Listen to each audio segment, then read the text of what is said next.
La lutte à grande échelle contre les maladies tropicales négligées a officiellement démarré.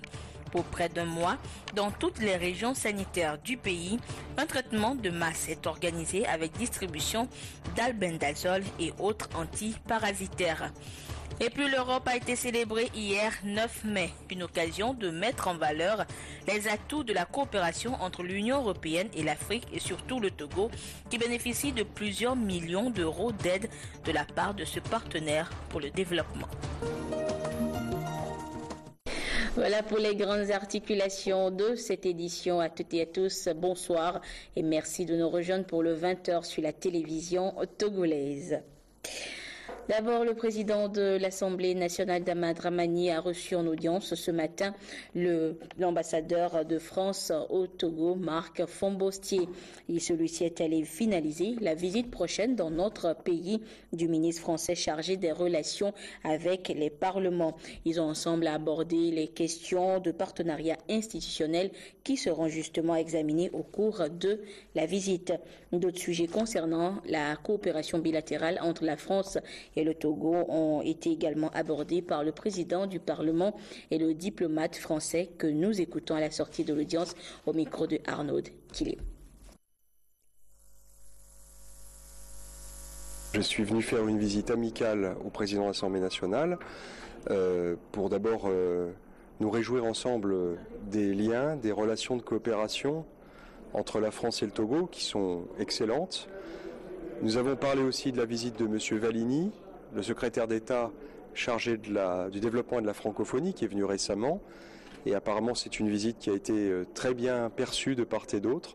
Et puis, nous avons posé les jalons d'une nouvelle visite de ministres français, puisque le ministre français redécouvre fort heureusement la voie de Lomé. Et M. Le Guen, qui est secrétaire d'État auprès du Premier ministre chargé des relations avec le Parlement, sera à Lomé en fin de semaine. Et donc, nous avons conféré à ce sujet avec le président de l'Assemblée nationale pour préparer cette visite. Je vous le disais en titre, le traitement de masse contre les maladies tropicales négligées a débuté hier 9 mai sur l'ensemble du territoire national et ce jusqu'au 8 juin prochain. 3 principales maladies sont concernées par ce traitement, à savoir les parasitoses intestinales, l'onchocercose et les bilharzioses. Et ce matin, une délégation du ministère en charge de la Santé, accompagnée du préfet de Zio, s'est rendue à Agbelouvé pour s'assurer de l'effectivité de cette opération. Le compte rendu avec Charlotte Moussimet. Le ministère de la Santé renforce sur le terrain la lutte contre les maladies tropicales négligées. Ici, dans le canton d'Agbelouvé, 2 maladies sont ciblées. Les parasitoses intestinales ou géohelminthiase, dues à la présence d'un parasite dans le tube digestif, et l'onchocercose.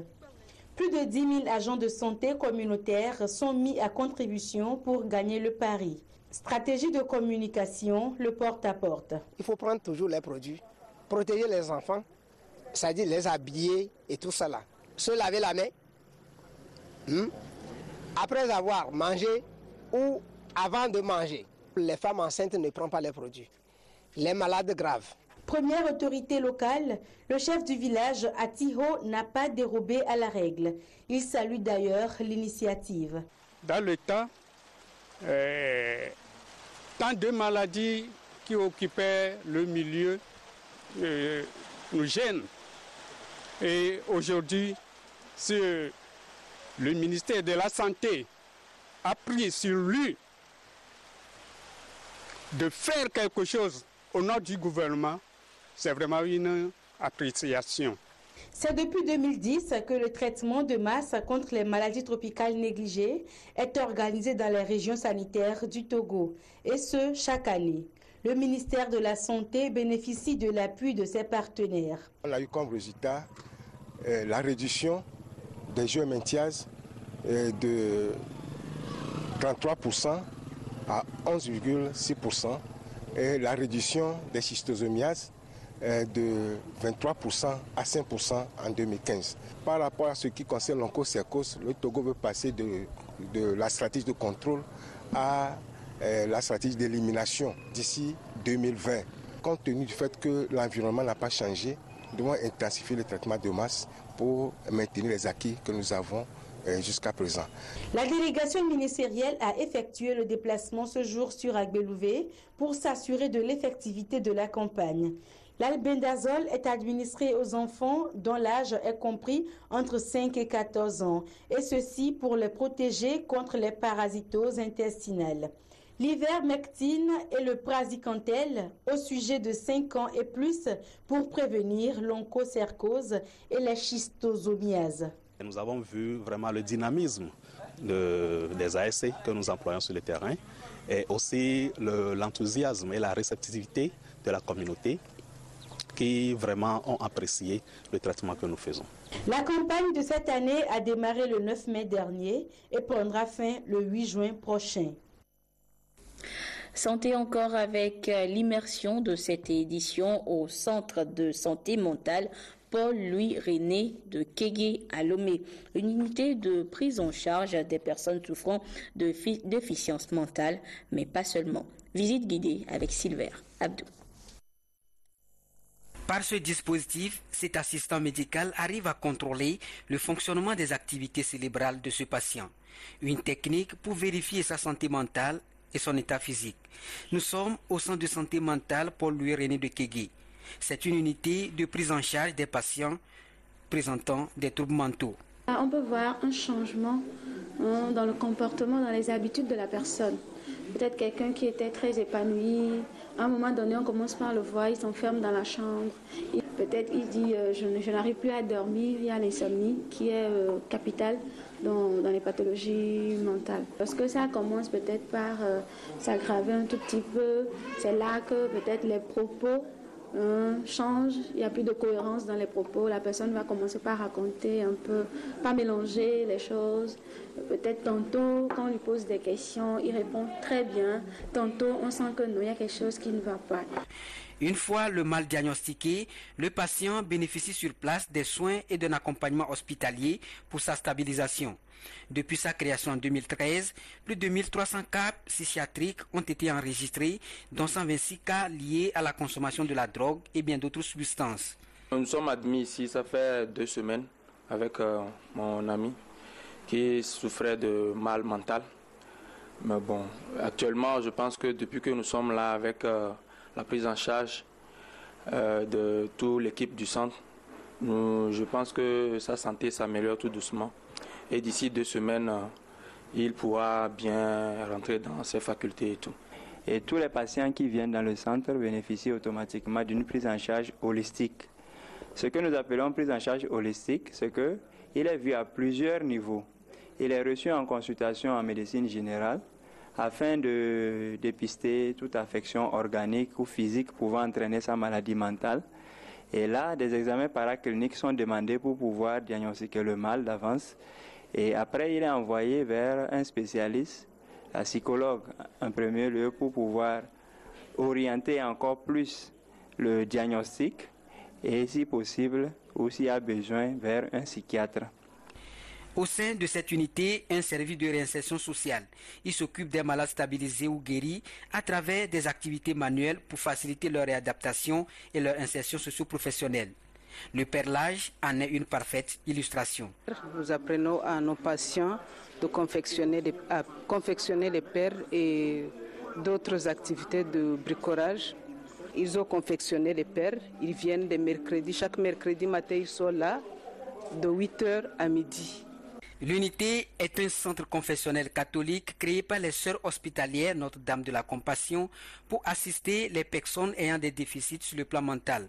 Mais, à l'instar de cette assistance sociale, il offre également des services de médecine générale, comme le montre si bien cette consultation foraine de dépistage des maladies cardiovasculaires qui sont souvent inhérentes à la santé mentale. On a constaté que quelques pathologies cardiovasculaires ont un grand impact, une influence négative sur la santé mentale des individus. Voilà pourquoi nous avons voulu mettre en lien les pathologies physiques avec les pathologies mentales. C'est en fait une œuvre sociale pour une prise en charge globale du patient qu'offre ce centre pour le traitement de diverses pathologies. Le comité de pilotage national du projet de surveillance de l'environnement et de la sécurité en Afrique, en abrégé MESA, s'est réuni ce matin à Lomé pour évaluer l'état de mise en œuvre du projet et renforcer ainsi les capacités techniques des points focaux du groupe de travail sur la pêche et l'océanographie. Le but est de permettre aux différents acteurs de mieux maîtriser le projet que nous font découvrir dans ce sujet Kaf Djobo et Carmen Madjé à Capo. La pêche joue un rôle important dans l'économie des pays de la CEDEAO. Elle contribue à 30% au PIB et emploie plus de 3 millions de personnes. Pour redynamiser ce secteur, il a été élaboré en 2014 à Accra, au Ghana, un projet dénommé Projet de surveillance de l'environnement et de la sécurité en Afrique, MESA.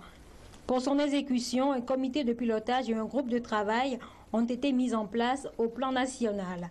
Le comité est à sa première réunion pour évaluer l'état de la mise en œuvre du projet et renforcer les capacités techniques des points focaux du groupe. Le projet MESA, comme on l'a dit, c'est un projet d'observation de l'environnement. Il y a la thématique marine, il y a la thématique terrestre. Et au niveau du Togo, la thématique terrestre est pilotée par l'ITRA. Et la thématique marine, c'est au niveau de la pêche, en collaboration avec l'université de Legon à Accra, au Ghana, donc, qui met à la disposition des pays côtiers de la zone CEDEAO des informations sur les conditions météorologiques. Malgré les efforts faits ces dernières années pour relever les nombreux défis auxquels fait face la pêche, beaucoup reste à faire. Le MESA vient donc apporter des solutions. Il y a eu cette initiative d'appuyer les pêcheurs en mettant à leur disposition des informations sous forme d'alerte précoce qui vont leur permettre de pouvoir juger de l'opportunité d'aller en mer ou pas. Parce que si les conditions météorologiques se détériorent en mer, et ils sont informés, ça leur permettrait de ne pas aller ou bien de différer leurs activités pour réduire les accidents. Le projet de surveillance de l'environnement et de la sécurité en Afrique est financé à hauteur de 37 millions d'euros, soit environ 24,5 milliards de francs CFA par l'Union européenne, la CEDEAO et l'Union africaine. Il sera exécuté sur la période 2013-2018. Nous vous annoncions dans nos éditions précédentes cette réunion des différents acteurs impliqués dans la gestion du foncier du côté de Kalimé. Les acteurs qui sont réunis pour réfléchir sur les problèmes qui minent le secteur du foncier au Togo et mutualiser ainsi les actions pour une planification spatiale des centres périurbains du Togo. Et les litiges fonciers, la problématique fait toujours débat. Des acquéreurs de terrain victimes d'escroqueries se retrouvant multipropriétaires d'une même parcelle. Et ces genres de dossiers s'empilent de jour en jour à n'en point finir à la justice. Quelles en sont les causes et comment être à l'abri de tout désagrément? La réponse dans ce dossier sur commentaire de Prudence Zissou. Ce genre de désagrément est la mésaventure que connaissent les acquéreurs victimes de doubles ou multiples ventes. L'enjeu de cette transaction, des parcelles appartenant à plusieurs collectivités qui entretiennent entre elles des litiges ou encore entre des géomètres, huissiers ou des marcheurs qui les anarquent. Une situation qui résulte de la méconnaissance des tests liés au foncier et les voies de recours. Avant d'acheter, vous faites toutes les vérifications et on vous donnera une preuve du droit de propriété. Avec ce reçu ou l'attestation, vous pouvez engager aussi la procédure pour immatriculer votre terrain, pour être à l'abri de tout. Il est prévu de mettre fin à ces doubles ventes. C'est sur le plan cadastral. Il est bien prévu les limites de chacun dans une base de données. Si quelqu'un vient dire que c'est pour lui, tout le monde sait que ce n'est pas pour lui. Si vous voulez acheter, vous pouvez rentrer dans notre base de données que nous appelons les systèmes d'information foncière pour vérifier avant d'acheter. Les litiges fonciers sont des fléaux sociaux en Afrique qui conduisent souvent à de violents affrontements lorsque les parties ne trouvent pas de compromis au niveau coutumier ou institutionnel. Il y a besoin alors de recourir à la justice ou au service de l'urbanisme pour que l'occupation par les uns et les autres ne se fasse de façon abusive. C'est la démarche que va tenter d'imposer le nouveau code en cours d'élaboration puisque le titre foncier est inattaquable. Le titre foncier est définitif et inattaquable. Imaginez qu'on puisse attaquer le titre foncier. Tout le monde peut avoir raison demain de remettre en cause la propriété de tout un village. On assiste également à une surenchère et à une spéculation foncière qui ne dit pas son nom. Il revient souvent à la justice, dans les 3 cas, de prendre les décisions conformément à la loi. Dans le premier cas, c'est le Code civil qui dit que lorsque vous occupez un terrain pendant 30 ans, vous acquérez, vous devenez propriétaire de ce terrain de fait de votre occupation. La deuxième situation, lorsque vous occupez un terrain sur lequel vous avez un titre foncier, vous devenez propriétaire du fait de la possession de ces titres fonciers. Et la troisième situation, c'est qu'il y a une loi qui prévoit les assiettes sur les transactions immobilières, et donc le juge doit se référer chaque fois à cette disposition pour régler la situation, le problème de ceux qui occupent les terrains, parce que c'est ceux-là qui sont le plus souvent dans les situations difficiles ou précaires. Mais ce que nous voyons dans l'ensemble, c'est que la collectivité ou les jeunes collectivités, les jeunes des collectivités dans les quartiers de Didogomé, de Didjolé, de Hidjanaoué, ils vont souvent vendre ces terrains-là à des autorités politiques, administratives ou militaires, et ils vont même obtenir un certain nombre d'appuis au sein de la justice. Et je crois qu'il faut un travail de moralisation à ce niveau également pour que force demeure à la loi. Pour éviter l'insécurité et les anarques au niveau du foncier, il serait judicieux de recourir au service domanial et à la justice pour régler tout différend en attendant l'adoption du nouveau code foncier togolais. Et parlons justement de ce futur code foncier. Quels en sont les grands axes et qu'est-ce qui va le distinguer de l'ancien jugé obsolète et surtout à quand son adoption? Les éléments de réponse dans cet autre dossier signé Félix Semdacha. Terrain litigieux par ici, cessation de travaux par là, les écritures au rouge sont légion sur des murs et parfois même sur de grands immeubles dans les grandes agglomérations du pays. Les raisons, des problèmes de double vente. Ailleurs, des bulldozers pour frayer des passages et même dégager de grands espaces, ceci pour les mêmes raisons d'illégalité, sauf qu'il s'agit de l'occupation illégale des réserves administratives. Des occupations anormales qui ont vu le jour à la faveur de l'insuffisance d'un cadre légal et normatif. Mais très bientôt, tout ceci ne serait qu'un lointain souvenir avec la mise à disposition d'un nouveau code pour réglementer le domaine du foncier au Togo. Que contient ce nouveau code? Il fixe d'abord le cadre normatif.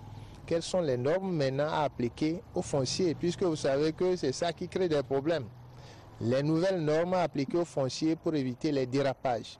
Ça fixe aussi le cadre institutionnel. Quelles sont les institutions qui doivent pouvoir bien gérer pour qu'il n'y ait plus de problèmes. Et enfin, le cadre législatif. Quels sont les tests à appliquer? En ce cas-là, lorsque tous ces tests et puis documents et institutions seront mis en place, eh bien, ce nouveau code foncier doit pouvoir vous permettre de bien contrôler l'action et les interventions des uns et des autres sur le foncier. Ça vous permet d'abord de définir clairement ce que c'est qu'une réserve administrative et quel est son mode de gestion, de définir clairement le mode de gestion des ressources naturelles inhérents à un domaine donné, de fixer définitivement les limites et la consistance du domaine foncier national. Il lutte aussi contre l'accaparement des terres rurales.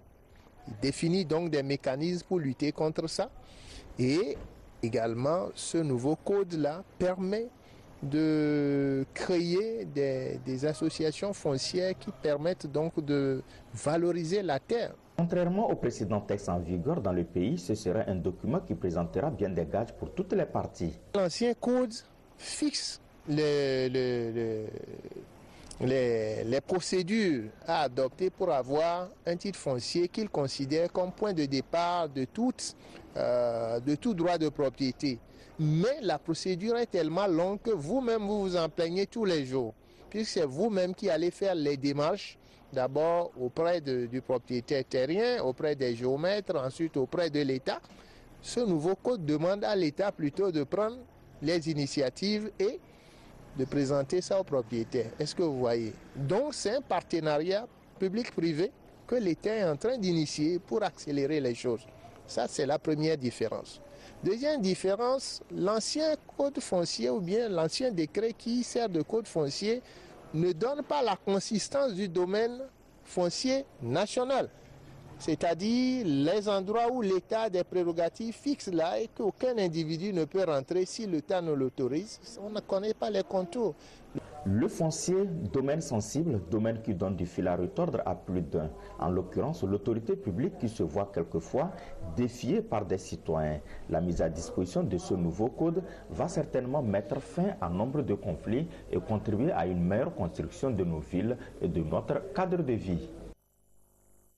Le ministre de la Défense et des anciens combattants porte à la connaissance du public qu'un concours d'entrée à l'école de formation des officiers des forces armées togolaises et FOFAT ouvert aux candidats des deux sexes aura lieu les 28, 29 et 30 juin 2016 à l'école de la gendarmerie nationale dans l'enceinte de la gendarmerie nationale de Lomé. La sélection des candidats se fera après étude de dossiers et les conditions de candidature, la composition des dossiers, le dépôt de ces dossiers et la date limite de dépôt sont à consulter dans le quotidien Togo Presse. Mais il est à noter que pour tout renseignement complémentaire, s'adresser à l'état-major général des forces armées togolaises, division formation à Agoué à Sieyé, boîte postale 938 Lomé, téléphone 22 50 11 61, poste 8258. La suite de cette édition à présent, hier 9 mai a été célébrée la journée de l'Europe à travers le monde. Et au Togo, c'est à la résidence de la délégation de l'Union européenne à Lomé que la dite journée a été célébrée. Et c'était en présence de plusieurs personnalités du corps, membres du corps diplomatique et du gouvernement togolais. Et le moment était au discours également sur l'excellence de la relation de coopération entre l'Union européenne et notre pays. Le compte rendu avec Eric Djanikbor et Pierre Sosoupo.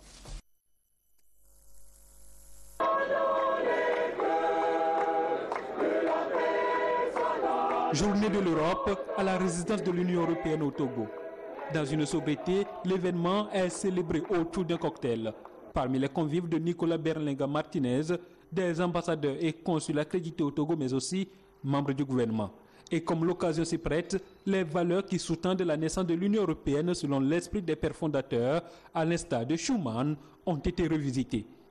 Le projet européen nous fait plus forts, plus respectueux de notre diversité et à la fois plus solidaires avec nos voisins. Malgré toutes les difficultés, l'Union européenne reste le projet d'intégration régionale le plus réussi de l'histoire contemporaine et l'espace au monde avec plus de liberté pour opiner, pour aimer, pour se déplacer, pour prier ou ne pas prier, pour voter et choisir notre destin. Ce soir, chers amis, nous fêtons surtout une manière de faire l'Europe dans le monde qui offre notre solidarité dans la recherche de solutions et qui encourage le partage des regards d'espoir pour renforcer l'amitié entre les hommes et les femmes ce soir du Togo et de l'Union européenne. Une amitié sincère fondée sur un partenariat solide, les deux parties y adhèrent. Le gouvernement togolais réaffirme sa volonté à consolider les acquis de cette coopération qui, depuis 2007, reste un soutien aux efforts d'enracinement de la démocratie au Togo. Je voudrais saluer ici l'assistance constante et continue de l'Union européenne qui a permis de réaliser de grandes avancées depuis la reprise de la coopération en 2007 au Togo, notamment dans le domaine du renforcement de la gouvernance politique et économique, de la recherche constante de la cohésion nationale, de la dynamisation des leviers économiques et du renforcement des capacités. À cette soirée de la 66e anniversaire de la déclaration de Schuman, l'Union européenne et le Togo ont réitéré leur engagement à faire face aux menaces de tout genre qui planent sur les pays d'Afrique et ceux de l'Occident, notamment le terrorisme qui ne cesse de saper les efforts de paix, de l'intégrité et du bien-être social. Également dans l'actualité de ce mardi, cette formation de 4 jours des responsables syndicaux, ceci pour une meilleure organisation et structuration des syndicats dans notre pays. Ils vont ainsi à l'école de nouvelles formes de syndicalisme. Le compte rendu avec Roberta Olympio et Esther Laclé.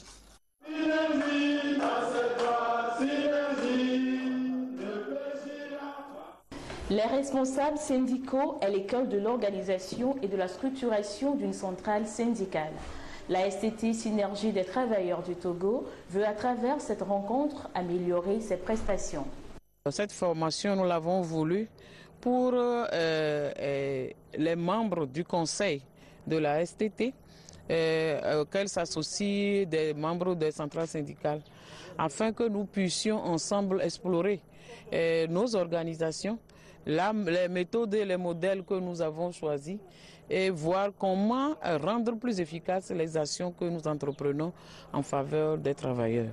Pour atteindre ces objectifs, la STT s'est alliée à la Confédération générale des travailleurs de France. Dans le cadre de la solidarité internationale syndicale, c'est une des missions du département international de la CGT que de venir, avec nos partenaires syndicaux, à travailler ensemble, à renforcer le mouvement syndical. Alors, les différentes thématiques qui vont être développées, c'est renforcement du mouvement syndical, construire un plan de syndicalisation, construire le rapport de force, comment on développe et on construit une revendication, quelle stratégie on fait pour obtenir des conventions collectives et veiller à leur application. Les travaux vont durer 4 jours.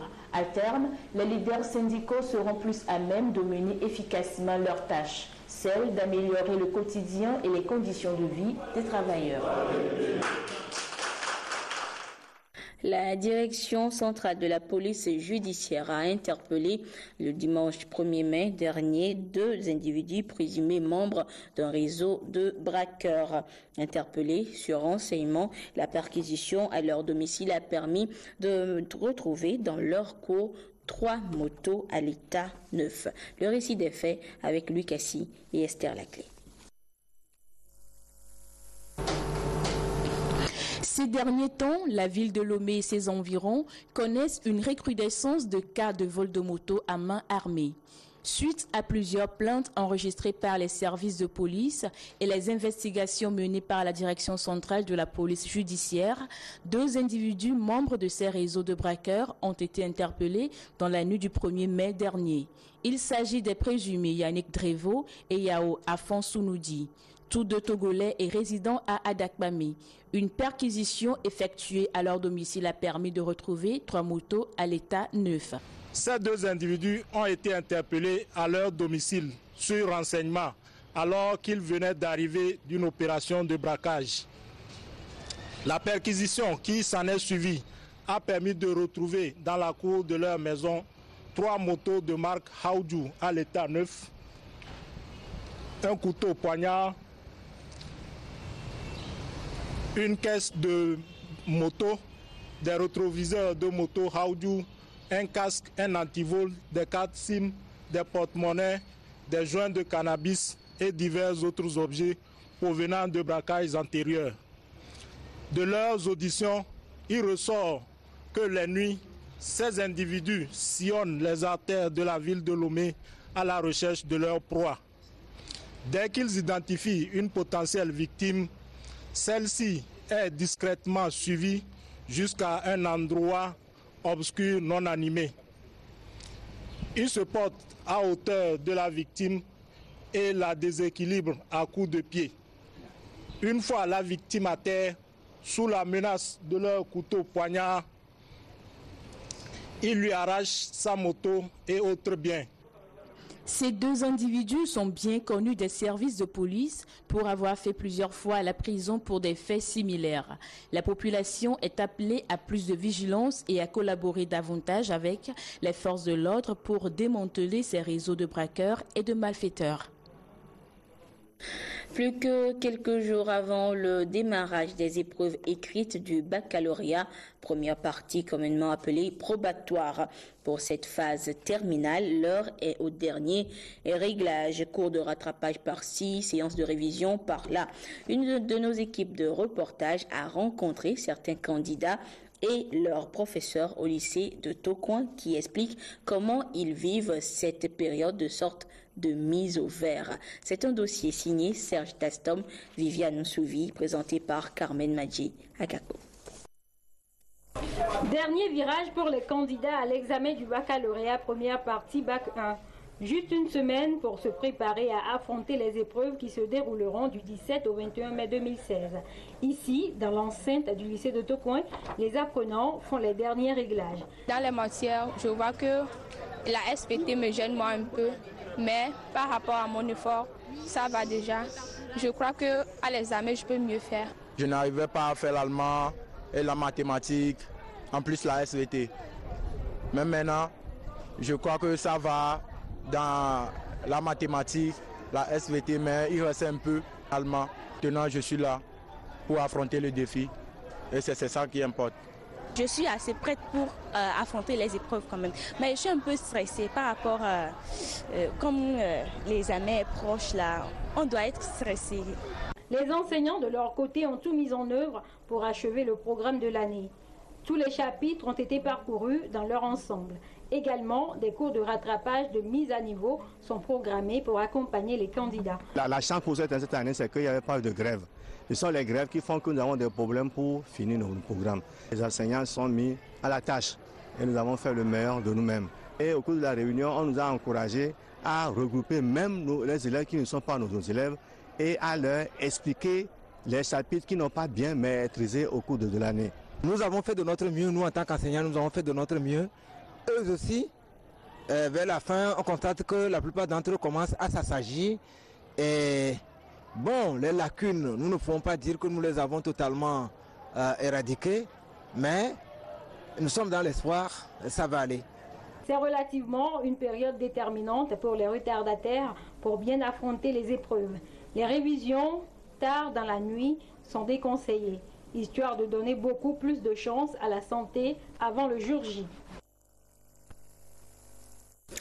Cette série de communiqués pour terminer, d'abord celui de l'Office togolais des recettes OTR qui porte à la connaissance des contribuables qu'il est organisé sur toute l'étendue du territoire national à compter de ce mardi 10 mai 2016, une vaste campagne de contrôle de la facture normalisée conformément aux dispositions des articles 963 bis et suivant du Code général des impôts. Ce contrôle vise à s'assurer de l'utilisation effective de la facture normalisée par les opérateurs économiques.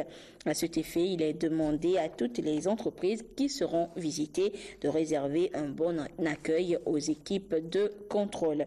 L'OTR compte sur la compréhension et la collaboration de tous pour le bon déroulement de cette opération. Et de leur côté, la Société togolaise des eaux TDE et la Société de patrimoine, eau et assainissement en milieu urbain et semi-urbain SPO informe la population de la ville de Lomé que dans le cadre de l'exécution du projet d'amélioration en eau de la ville de Lomé, des travaux de renforcement de la capacité de la station de production d'eau de Kakaveli vont se dérouler sur la 10 stations durant la journée du jeudi 12 mai 2016. L'exécution de ces travaux ayant pour but d'améliorer à terme la desserte en eau de la population va engendrer des perturbations dans le service d'eau potable dans la ville de Lomé. Toutefois, la TDE et la SPO rassurent la population que tous les moyens seront mis en œuvre en vue du rétablissement rapide du service dans les meilleurs délais. Et voilà, c'est sur ce communiqué donc que se referme cette édition. Merci à vous qui l'avez suivi un peu partout grâce à la télévision togolaise. Excellente suite de nos programmes. Au revoir.